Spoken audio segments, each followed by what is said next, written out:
بسم اللہ الرحمن الرحیم۔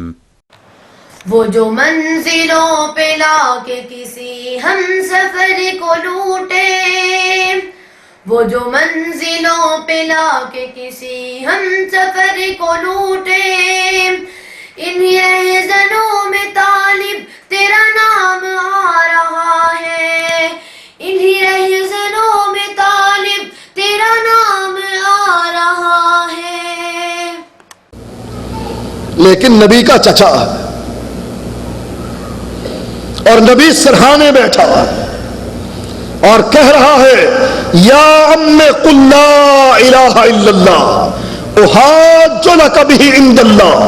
چچا ایک مرتبہ زبان سے لا الہ الا اللہ کہہ دے، پھر میں جانوں میرا رب جانے۔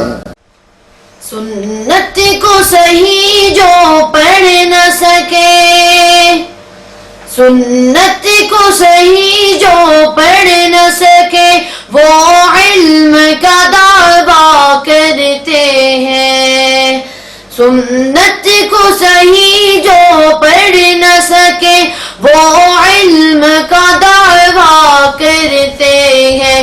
مفہوم کتاب و سنت کا، مفہوم کتاب و سنت کا خواہش کے مطابق کرتے ہیں، خواہش کے مطابق کرتے ہیں۔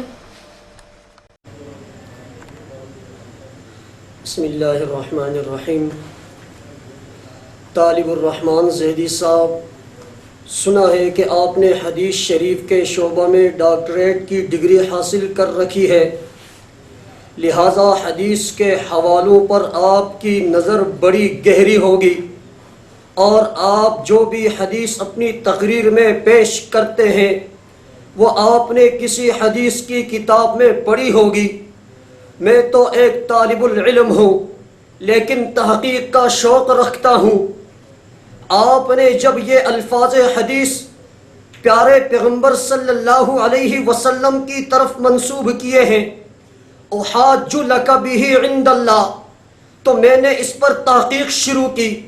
صحیح بخاری شریف میں 4 جگہ اور حدیث شریف کی بقیہ کتب میں 30 سے زائد جگہ پر بہا کا لفظ موجود ہے۔ یہ دیکھیں صحیح بخاری شریف باب قصۃ ابی طالب حدیث نمبر 3884۔ لیکن زیدی صاحب، آپ نے اس حدیث میں بہا کی بجائے بہی پڑھا ہے۔ میں اپنی معلومات میں اضافے کے لیے آپ سے پوچھتا ہوں کہ آپ نے جس کتاب میں یہ حدیث شریف بہی کے لفظ سے پڑھی ہے، ذرا اس کا نام ہمیں بھی بتا دے، کرم ہوگا۔ یا ام قل لا الہ الا اللہ احاج لک بہ عند اللہ۔ احاج لک بہا عند اللہ، احاج لک بہ عند اللہ، احاج لک بہا عند اللہ، احاج لک بہ عند اللہ، احاج لک بہا عند اللہ۔ جن کو حاصل بصیرت نہ نور نظر، جن کو حاصل بصیرت نہ نور نظر، ان کے آنگن کا چندنا فریب نظر۔ جن کو حاصل بصیرت نہ نور نظر، ان کے آنگن کا چندنا فریب نظر۔ تم طالب الرحمن زیدی، تمہارا بیت توصیف الرحمن زیدی، تمہارا اسٹیج سیکرٹری منیر قمر، تمہارا سٹیج کا ساتھی معراج ربانی انڈین، اور تمہارا بازاری مناظر یحییٰ عبیدی، جن میں علماء دیوبند کی تقریروں اور تحریروں پر اعتراض کرنا، تو یاد رہا انہیں اتنی فرصت نہ ملی کہ وہ تمہاری تقریروں کو سن کر ان کی اصلاح کرتے اور دوسروں پر کیچڑ اچھالنے سے پہلے اپنے لیڈر کے گھر کی خبر گیری کرتے۔